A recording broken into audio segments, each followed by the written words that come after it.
Hi, everybody. Welcome back to the Koinonia podcast. My name's Nick. I'm here with Joel and Tony, and we're here to just talk, and I guess you're here to just listen.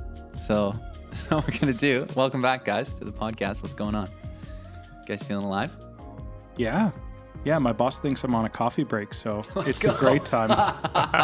Perfect. I don't even have any coffee. I missed the collared shirt memo.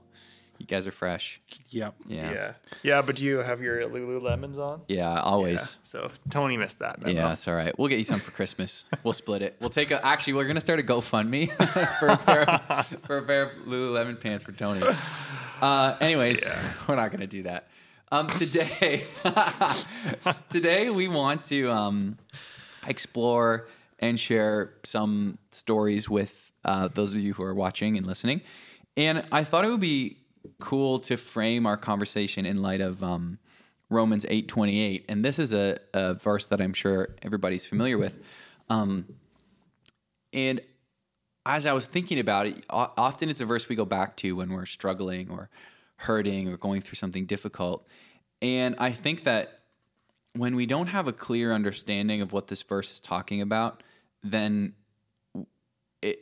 it can affect how we go through difficult things.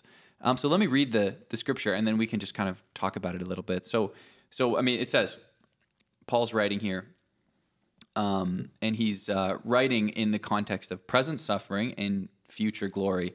And he says, "And we know that in all things God works for the good of those who love him, who have been called according to his purpose."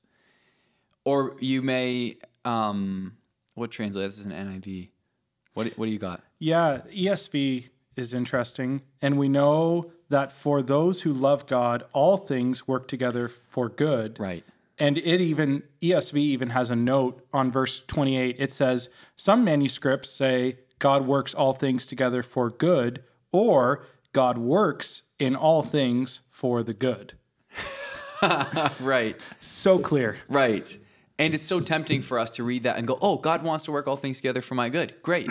Awesome. So he should do that. And that, I think, begs the question, like, whose good are we talking about here? Right?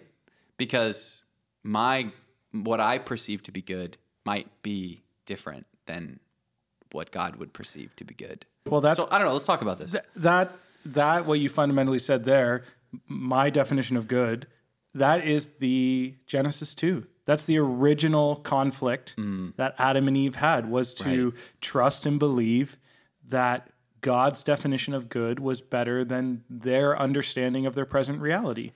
Right. That the tree of knowing good and evil was to be set aside, and that the tree of life was enough. Right.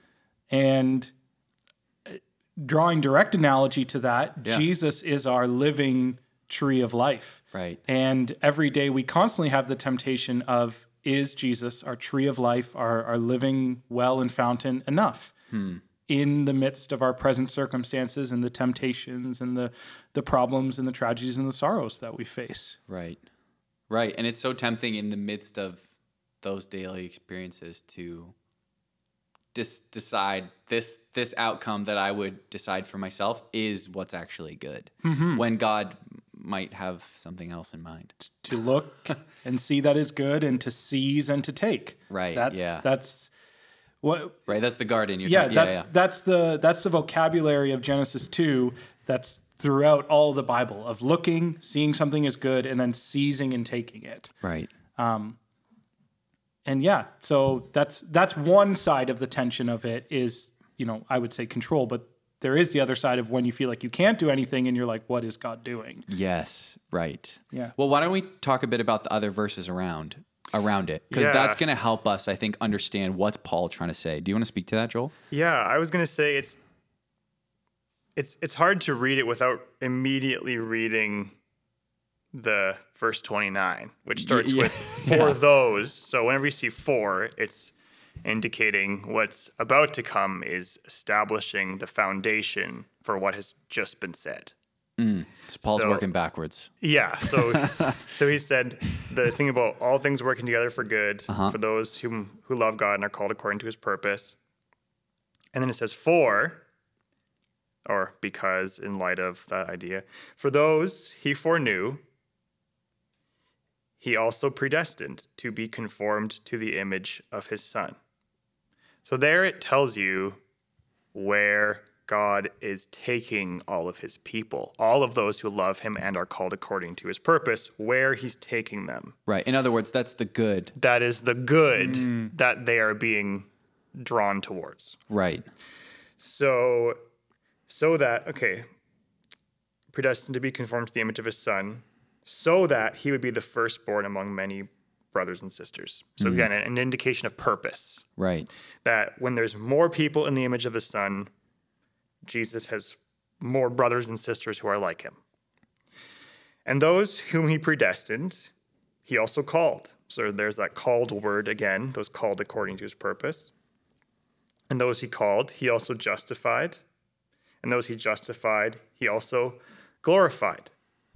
Which is really interesting because typically glorification refers to the change that comes when Jesus returns. Right. And, gives us resurrection bodies, puts us in a perfected earth, that sort of thing. But he's saying he has glorified. In other words, it's as good as done. Right. It's present. It's so certain it's present. And I guess you could kind of think of it, So he has done it. And so that is the journey that he has his people on. Is, starting even before any of us got here. Right. Those whom he foreknew, he predestined. Those who predestined, he called, justified, glorified. And all of that journey is being defined by the purpose to raise up more people in the image of Jesus. Right. And so if you have that kind of in your purview, that is the good. Right. And that is the purpose, right? Yeah. That is the good, and that's those called according to his purpose. So it's interesting too that it says for the good of those who love God, not for the good of anyone who just wants something. Right. Right. So well, this is reminding me of do you guys know that Jesus Culture song, The Bridge? It's, you make all things work together for my good. You make all things. Do you know that one? Yes. Yeah. And so, but that's not what it said. That's not the verse. Yeah. Right. I was having a conversation with somebody about this passage, and they said like, well, it says God works all things together for my good. Like, how could this thing I'm going through be good? And I was like, hold on, you're quoting Jesus Culture, not Paul. And this is what creeps in, right? Yeah. And so we could read this and say, we know that in all things, God works to conform us to the image of his Son. Which is good. Yes. And that is his definition of good. Mm-hmm. Mm-hmm. Yeah, it also, I feel like whenever I talk about this passage, also clarifies it does not say, and God makes all things good, or all things are good. Right. Right. It says the end of the things that he works together is good. Will be good. Yes. Yeah. Yeah. And so the reason I wanted to start our conversation here, well, do we feel like have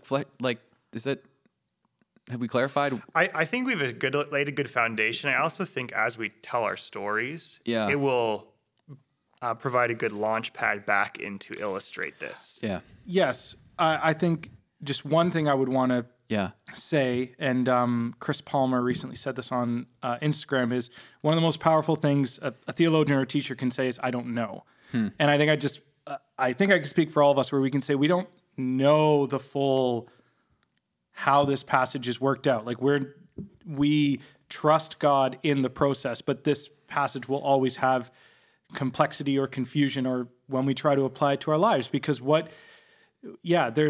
situations always boggle our mind when it comes to how is this good, or how is God going to use this for good, or is the good that is being accomplished worth going through what it is? And right. And I think again, those are questions that we ultimately look to Jesus to answer. Yes. That we trust in him more than we trust in our own understanding of how it applies to our life. Yeah. Yep. So good. I feel like it has to come back to that of like this the mystery of daily life in this broken world needs to be filled with trust in Jesus as we walk through this process that Paul describes. And trust is part of that, being conformed to the image of his son. Totally. I think it's in Hebrews where it talks about that Jesus went to the cross in hope of the glorification by his Father, that he would be raised Right. again. Yeah. So even Jesus, in his understanding of God's plan, rested in hope and in trust Yeah. of the Father. Right. It's good. All right. Well, who wants to go first? Yeah, I think it's easy for us to talk about that, and we could talk about Paul and what he's writing here for like an hour, but to talk about it in light of our experience, I think is helpful. Right. For for us, just as we listen to each other, and for those who are watching and listening with us to see how is this idea of God working things together for his good, how does that actually play itself out in our lives? So where should we start, guys? This is the classic look back and forth. Do you want to go first, Joel? Yeah, sure. Nice. I was hoping you'd say that. Sure. And you know, I think it also might be helpful if it's not like a 1, 2, 3, but there could also be interaction between our stories too. Oh, we'll be interacting. Oh, yeah. So, yeah. Can't stop us from interacting. So, You won't. recently, I was on the 2020 weekend, which, for those of you listening, probably many of you know that 2020 is our young adults ministry. Some of you may not know that, but we just had our retreat, and it's like a weekend away. And this year, we basically looked at our stories in light of God's story. That was what our weekend topic was called. And so we looked at how does God's grand story shape our understanding of our stories. And on the last session,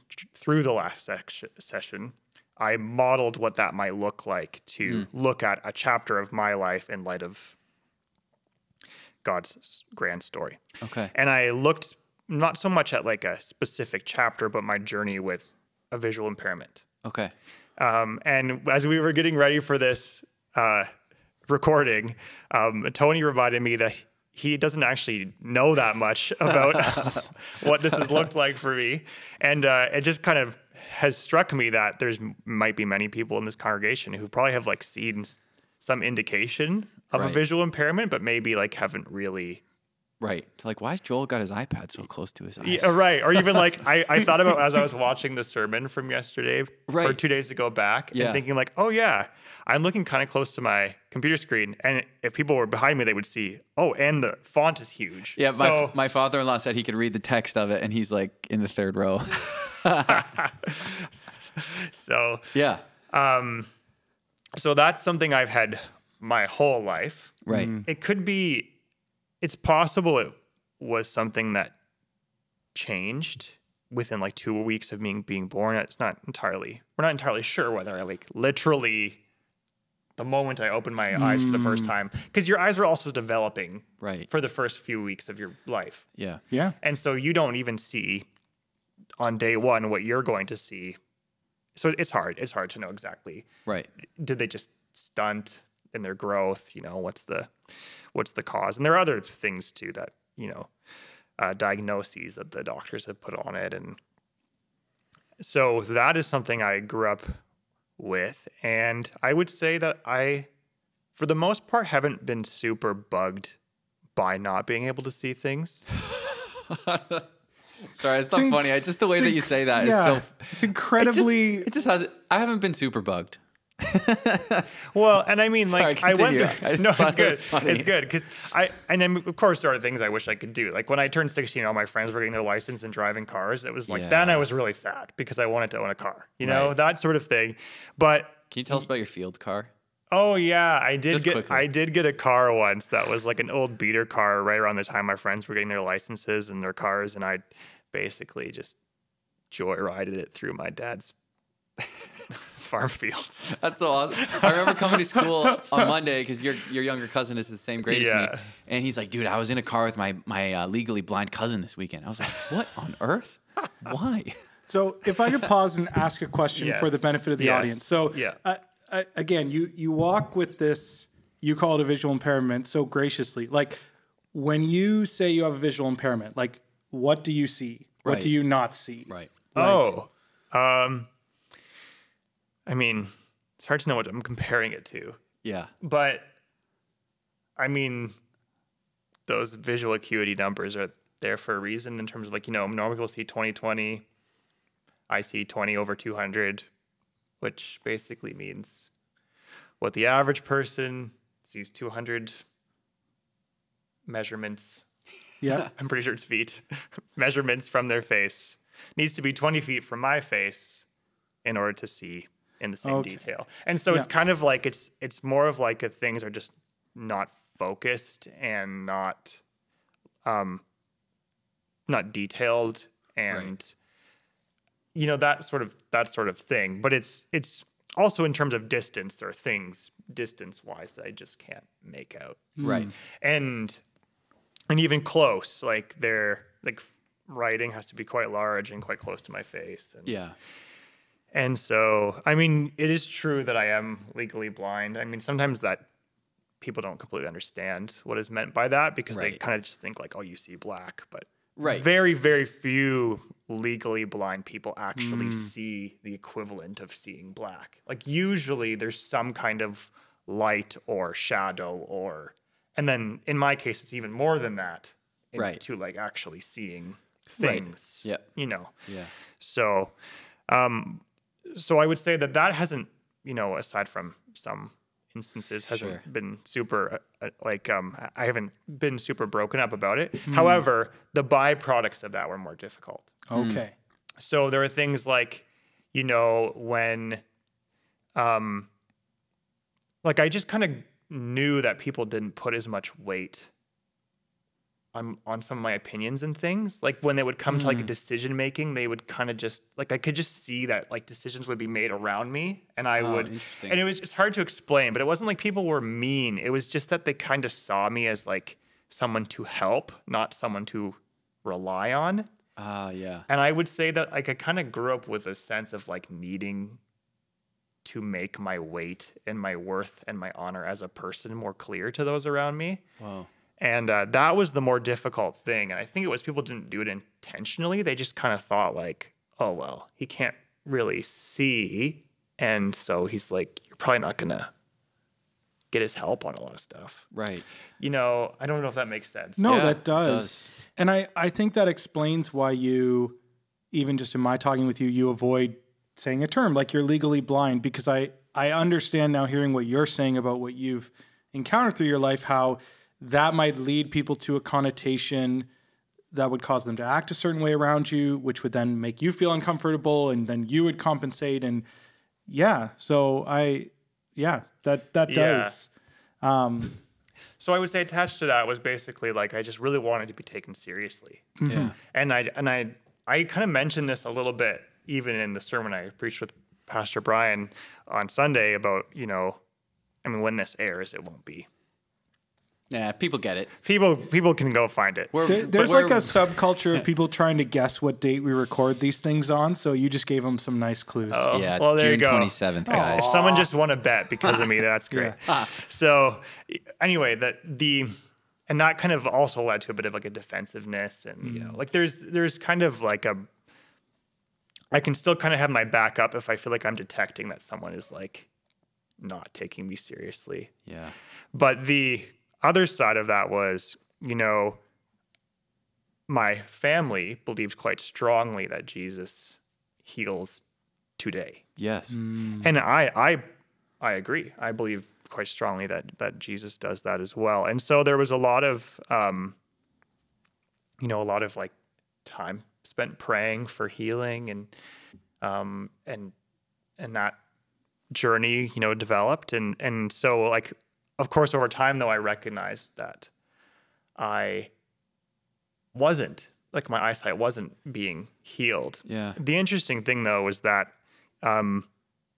I look back now and I do actually believe that the Lord answered those prayers in a different way, because through my high school years, I was a pretty like anxious and lost kid in terms of, I was also pretty like self-righteous. Like I really experienced what I think a lot of young people experience in terms of like when the gap between what you know you should be and what you actually feel able to be on your own just felt really big. Like the standard of righteousness and following Jesus and that just seems like really high. Yeah, so unattainable. So unattainable. And you Right. just like trying with all your might to do it. And you just always wind up in situations where you're doing something stupid. Right. You know, and This is teenager life and described. you're just like, you feel that gap. Yeah. And I would say that I felt the Spirit turn on the lights for me in the sense of revealing that I was visually impaired in a deeper way. Huh. Wow. That I actually misunderstood that the journey of faith and the journey of becoming more like Jesus, growing up into his image, was one of faith because of grace. And I would say that I didn't get that. And that was a deeper visual impairment. Right. And so from that, I went through this period of my life where I describe it as the Holy Spirit rewriting the script I was telling myself, where I came to see that I was dependent on Jesus and the Holy Spirit for everything, Right. for even coming to faith in Jesus in the first place. Right. You know, like John 6:44 says, no one comes to me unless Yeah. the Father draws them to me. And that just blew my mind, because I was kind of thinking, oh yeah, like I got on this road by faith, but I got on the road, I was smart enough to get on the road in the first place. And, from then on, I started by faith but it continues by my effort. And it just, I needed to have that like worldview, like blown up, like it just, and so from that point, I also started to experience times. There's one time in particular where while in Bible college, was praying again for my eyes to be healed. And it was like one of those like heavens opening experience The where Little Mermaid you soundtrack just play? like the weight of glory was just so heavy. And it was like the Spirit said to me, like, I have healed your spiritual eyes and I have let you see. Like, is that not infinitely more valuable? Wow. And I still believe that Jesus heals. Yeah. I said this on the retreat. I said he could do it right now in front of all of you. Right. Like nothing is stopping him, except, he has the purposes that we've been talking about in Romans 8. And part of it is like that experience, has shaped how I see my whole life as a Christian and see the goal of my life as well. If you look in the New Testament, it talks about the moment when you are raised from the dead in a new resurrected body, you'll see Jesus as he is, and you'll be made like him. Yes. It says that in 1 John 3. And he even uses a similar idea in 2 Corinthians 5 when it talks about how we, with unveiled face, are beholding the glory of God, are being transformed from one degree of glory to another. So, but just realizing that, like, oh man, there's a deeper eyesight that's connected to my faith. That actually, it's even a stronger eyesight, even in some ways, in our physical eyesight, because when we see Jesus' glory in our hearts, it actually causes us to be different. Right. And not only that, but when you see him face to face at the end, it will cause you to be perfected, to be completely like him. Right. To be, in his image in a way that wasn't even possible until you saw him face to face. Right. And so that kind of led me into the thesis studies I'm doing now. It's also really shaped how I understand my sense of calling around even going to theological college in the first place, is like so that I can see more clearly and so that I can lead others to see God more clearly. And just, I really want to be careful when I talk about this because I don't want to bring too much attention to myself. But Yeah. but I do think it's like God's poetic genius to take people who are visually impaired and to use them to help other people see. Do you know what I mean? Like Dude, it's well, just it's the weak amazing. things Yeah. of the world being used to do I strong think it's amazing things. that you have that perspective. I think that that Yeah. that alone is the sign of the Spirit working in you, and I think the I use the word unique calling that God has for you. Yeah. That's amazing. So how did you like? Because I'm just thinking about this in light of this passage we started Yeah, with. yeah.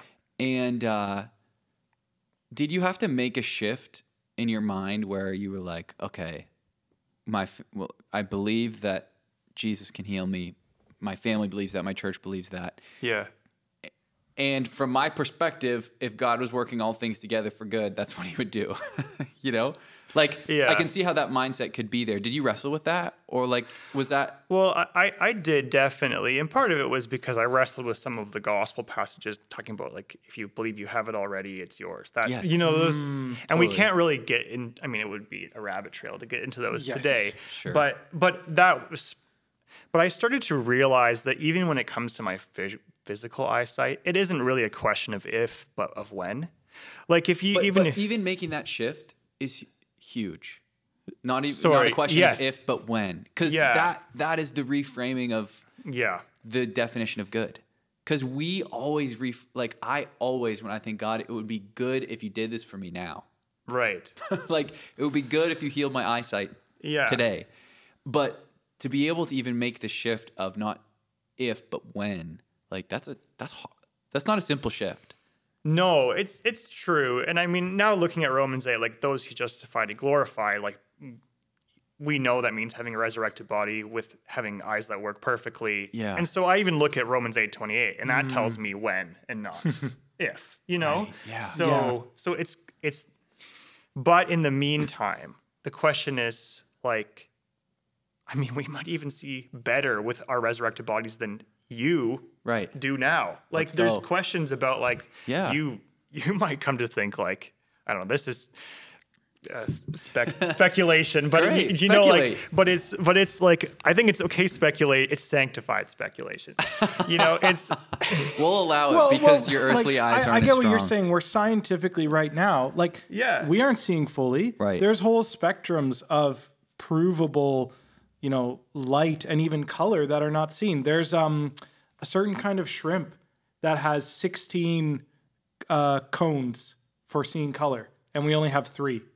Like Wow. what does a rainbow look like to that a creature shrimp. like that? well, and then you have mind. Jesus in his resurrected bodies, like going through doors. Right. Like, Yeah. what does that mean for your eyes? And you eating know? fish. And yeah, he's both. Yeah. Right? So Can you anyway, imagine? You walk Everyone through a will like door, fish in heaven. You have the ability to Yeah. appear in a locked room and you ask for fish. That's Yeah. hilarious. Anyway, sorry, Joel. But even just like, I think part of it was in experiences like that, is that not more infinitely more valuable? It's like, if you think about it, like Jesus could heal my physical eyes completely. But if he didn't change, if he didn't meet me in that point of really deep need and reveal that I was visually impaired in a deeper way, and then help me to see, and then heal the internal kind of visual impairment that was keeping me from seeing him as a loving friend and father who, Yeah. adopted me by sheer grace. Like, yes. I would be worse off. Yeah. Like that is like, and I need to see Jesus that way to be made into his image. It's not optional, So that, and also that like, he wants other people to see too. Right. And it doesn't have to be either or, in the sense that like, he could still do all those things with me being fully sighted, but until this point, at least, he has saw fit not to do that. Right. And And you have a trust in him. Yeah. That even though he's seen not to do that, you still your faith is clearly still in him because of the spiritual sight that he's given you. right. Which is amazing. And like, Yeah. so I'm just thinking like, how do we, cause I'm even thinking for myself, like in times where cause what I'm hearing in your story, Joel, is that the Spirit has helped you see, God's definition of good. Right. And he's shown you that by showing you how he's conforming you into the image of Jesus. And how do we get there? Like, because, I think about in the everyday experiences of my life where I am not seeing according to God's definition of good. Like, I don't know. How do you guys think about making that shift? Because I hear that so clearly in your story, and it's clear that the Spirit brought that about in you. Yeah. But I'm thinking about for people listening who are like, oh, dang, I'm seeing this from my own perspective. How do I don't know. What do you guys think? Yeah. Oh man, I'm just itching to say something about this. See, okay, because Great. I do really want to hear what Tony would say to this question too, but I think sometimes the reaction is like to almost try to choke out any feeling of sadness over it, thinking that, I shouldn't be thinking this way. This isn't the true good. And then you're just thinking but then that also doesn't turn up the results you want, because then you just either feel numb to whatever you're going through, or you realize, it doesn't even work. Like, I still feel like I want this thing. Yeah. And part of it is recognizing when it comes to things like eyesight or, any other thing, like people who have been single for a really long time, they feel this about not having a spouse yet. Like, to realize that, like, what you want is not a bad thing. Right. It's not wrong to want to see clearly. And it's good to even lament. Right. Like the Psalms are full of laments about these things that, so it's not about ignoring a felt need. Yeah, that's important. And typically you actually have to encounter God in the place of lament over that felt need for him to touch that part of you in whatever way he decides to do it. Yeah. In the realm of your experience and not just your knowledge about it. Because if I wouldn't have still cried out about being healed physically, right, and if my family still hadn't, it's through those things that God comes to rewire my sense of good, not by getting me to not care about physical eyesight anymore. Yeah. Those he justified, he glorified. It's coming. Right? Yeah. So it's not saying don't care about this, but it is a bit about realigning your ultimate goals and or what you want most, or that sort of thing. And I think that happens by Jesus encountering us in the place of our experience, not by just trying to shove stuff down that we think we shouldn't care about. Yeah, it's true. Yeah, the rewiring of our ultimate goal. That's sobering to sit with, isn't it? Yeah. What are you brewing on over there? Oh, I'm brewing on a lot. I think it's that even when we sound like we're giving up control, we still hold on to control. Because the example you're talking about is okay, I believe that it's the ultimate, I believe that I shouldn't be sad about this. Well, that's my definition of good. My definition is good of that is I shouldn't be sad of it. Right. So I think I've been encouraged to be what does it mean to mourn or to lament and to actually carry the suffering of ourselves or of others or of those in our family?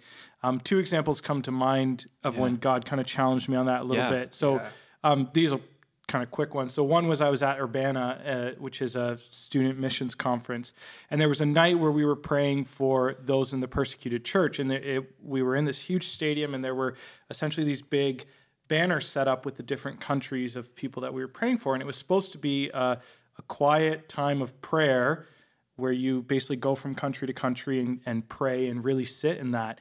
And something actually happened that the organizers weren't wanting to happen was a group of people essentially had prayed once or twice and then were like, okay, this is too sad.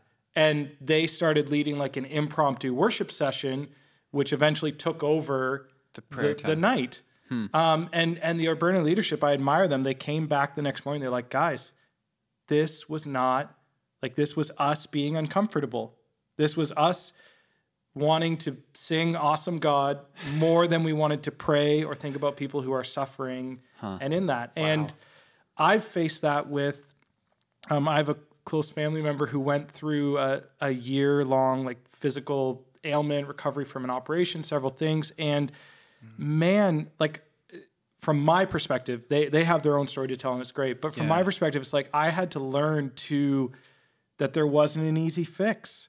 It was a year. Like, it wasn't like I would just pray on a Friday and it would be good. And what's supporting them and what carrying their pain and their sadness looked like was such a challenge to me because it made me uncomfortable. Right. So I think in our Christian walk, just to pull out one small thing from what you're saying, is being comfortable with being uncomfortable. Yeah. And we're really bad at that in our world today. Totally. As soon as we get uncomfortable, we pause the show, we put on something else, we leave, Yes, right. Yeah. So I'm still learning that. Oh, man. Just even like think about someone telling you about something bad and just for 5 minutes, just sitting and listening to them. Right. And how hard that can be sometimes and how horrible that makes you feel that you just wish they hadn't told you about what they were going through and that you could just walk away. Yeah. That's why therapists make so much money. Yeah, seriously. But no, you're right. It's so, but I think the thing that I'll just come back to Romans, the thing that helps us sit in the discomfort is not trying to eliminate it, but recognizing that one day that will not be something we need to suffer through. Yeah. And that goes back to what you were saying, Joel, about it's not a matter of if, but when. Because if Romans 8:28 stopped, just at verse 28, we would miss the rest of the journey. Yeah. Right? And from what you're getting at, and Joel, from your story, like the rest of the journey, being called and justified and glorified is yet to come. And that's what gives us hope as God shapes us and forms us into his image. And anyway, that's what I'm taking away from this is like having the whole picture in my mind is so key in the present, because it's so easy to forget about what Jesus says he will do if he's not doing it right now. Yeah. Right? Well, I think what you're acknowledging too is like the forming period can feel really grueling sometimes. Oh, it's so uncomfortable. It can feel like, and you can almost just like lose sight of even where you're going. Yes. You're just like, what is this? Yeah.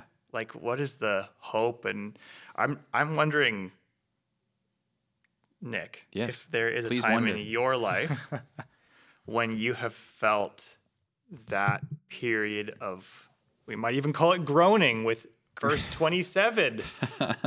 Yes. The groaning too deep for words. Yes. But when have you felt almost like, I get the picture in my mind of like a rock passing down the stream, and as it's bumping against other rocks, it's being shaped. Oh, yeah. You know that it's like a very typical youth pastor Analogy. But I'm wondering when have you have I always felt use that? the rock in the stream with the water flowing over it, But I think that that's a good one that too. example is very gentle and slow. It is, yeah. Whereas like the rock, or in like the rock polishers, Yeah. where Yes. they They just grind you against they just grind against other rocks for I know. a long time to make them terrible. shiny. It's terrible. Yeah. So Nick, when did Yes. you? Yes. When were you the rock being polished and ground up? Oh, Yeah. man. Well, I went through a season of feeling ground up. When I first started on staff here, I started as a custodian, and I did that for maybe 3 years or so. And when I say it now, it doesn't feel like that long, but in the process, it felt super long. Oh yeah. And the reason I struggled with it so much was because within my first short months of being on staff here was when I felt the Spirit leading and calling me to begin to pursue ministry in more of a formal capacity. That wasn't something I really had thought about until I was on staff and serving as a youth leader at Impact. And so then became this tension between like custodial work and ministry. And I began to pit those against each other. And I began to think that the work of the formal work of being a pastor was in some way better or meant more than the formal work of being a custodian. And that began to just work itself out in many ways. That lie that this job was of being a pastor is better in some way than being a custodian. And so that was, I began to connect my identity to what I did.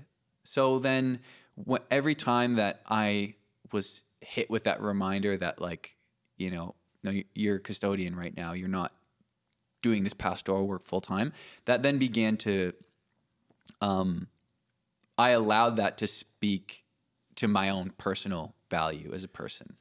So when I have a memory of when we were hosting a conference here, and the conference was opening. It was very big and exciting, and the hosts were up there doing their thing, and I was like cleaning the toilets during the session because they needed to be done before the session was done. And I just remember being so angry. I was like, God, why on earth am I doing this? Like, I know that you've equipped me and you've called me and you've given me certain gifts and skills, and it feels like you don't care about me because right now I'm doing this work that I don't like. And so that was, and then I began to think that if I could in some way work hard enough as a custodian to prove that I was worthy of being taken out of this job and into the better one, that would work somehow. And that only did the opposite, where I was just burnt out and tired of working so hard, in a very unhealthy way. And so I give all of that background because I think that my definition of good in that season was for, the lead pastor at the time to come down when I'm cleaning and say, Nick, throw that mop out. You're coming up here. You're a pastor now. Like, that's what I thought would be good, and that was how I formed my prayers. And it was just like, God, just please move me out of this season. But it was in that time of doing work that I didn't want to do, that felt less valuable, that God revealed to me that my identity is not found in the tasks that I'm doing.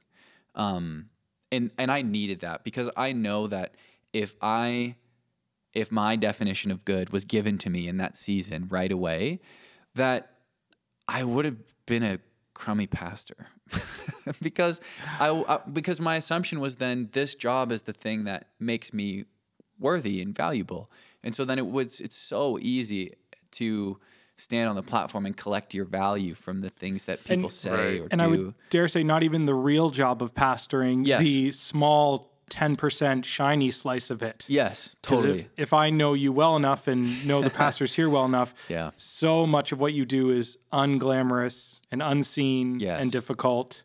Yes, totally. The large percentages of pastoral work is not done on the platform. And so anyway, so that's how I've kind of experienced this a little bit. I had to shift my understanding of what God's good was, because he was conforming me into somebody, taking me from somebody who placed all of their worth and identity in the job that they were doing into somebody whose identity and understanding of their worth comes from him.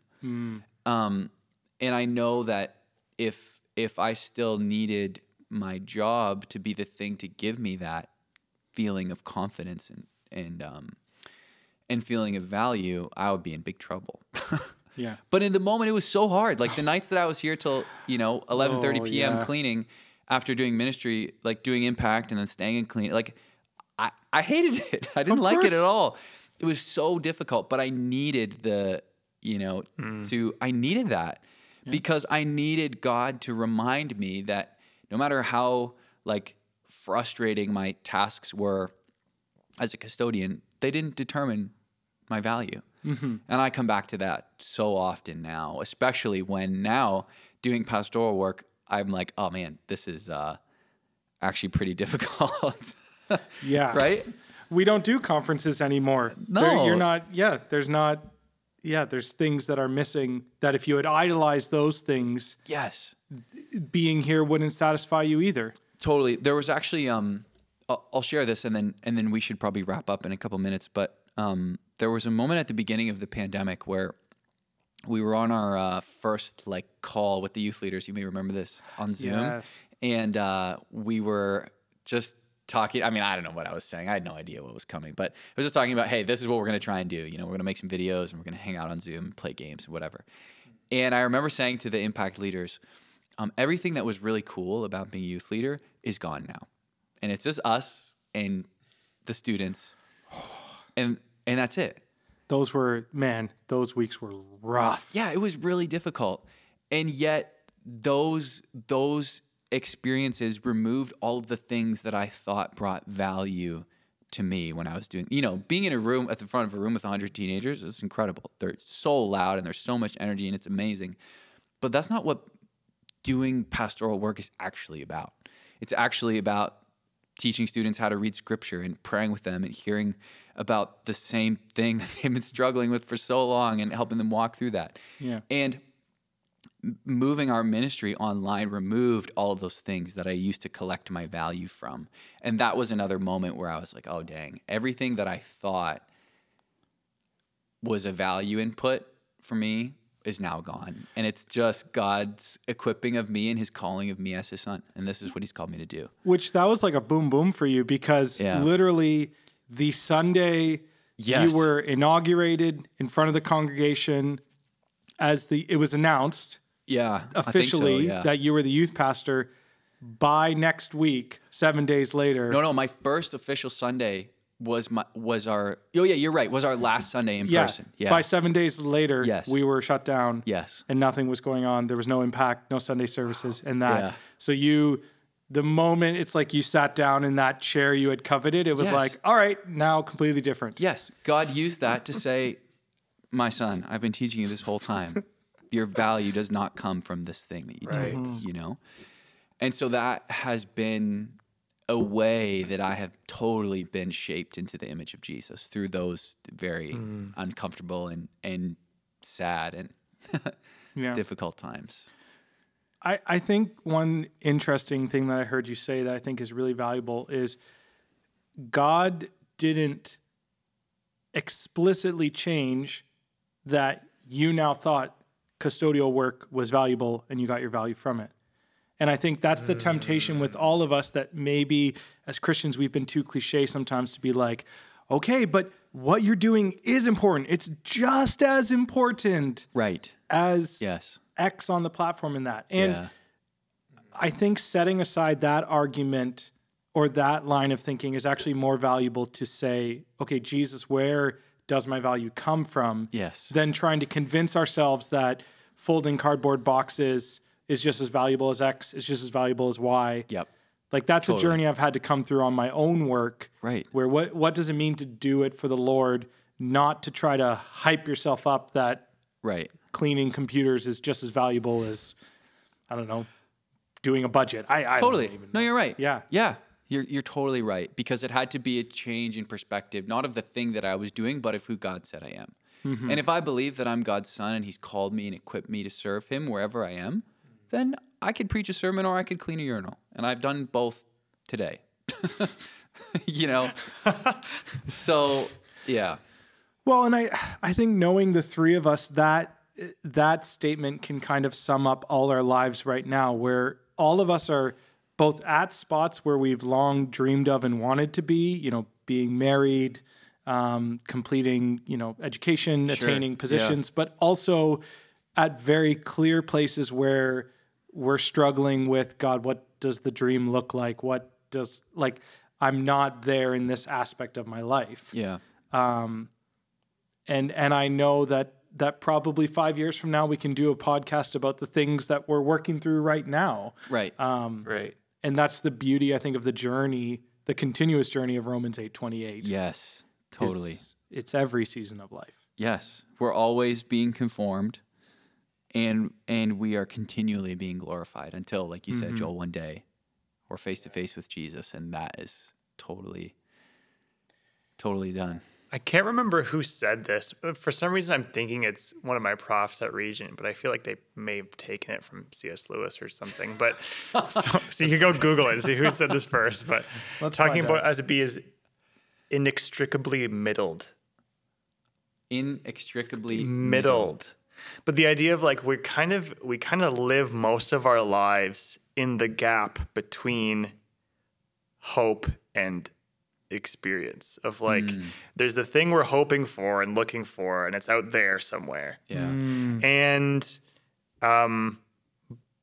And back behind us is like we're not starting out, like, you know, but we're kind of we live middled. We're Right. like in between the point of like the promise being declared and the promise being activated, or, you know, however you want to say it, but like that tension. Yeah. Well, And yeah. even from a biblical perspective, we are right now Israel Yeah. in the wilderness. We are Israel in exile. We are assured and certain of the promise of what is to come and where we are headed, but we are still not there completely. Yeah.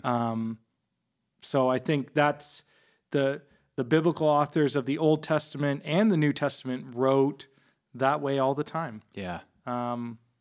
That they were both overjoyed and filled with the Spirit in the exact moments that they were, but with a longing and a desire for what God will do in the future. Yeah. Yeah. Well, let's wrap up there. That's what this is what God is calling us to as he's working all things together for the good to those he's called. He's forming us into his image. Mm-hmm. And so let's allow ourselves to be formed while we trust and wait for that process to be complete. It's good. So thanks, guys. Thank you. Yeah, thanks for Yeah. coming on the show. The show. I never call it the show. Thanks for being on the podcast. Cast. Yeah. And thank you for listening. Thanks for watching with us. And we will see you next time.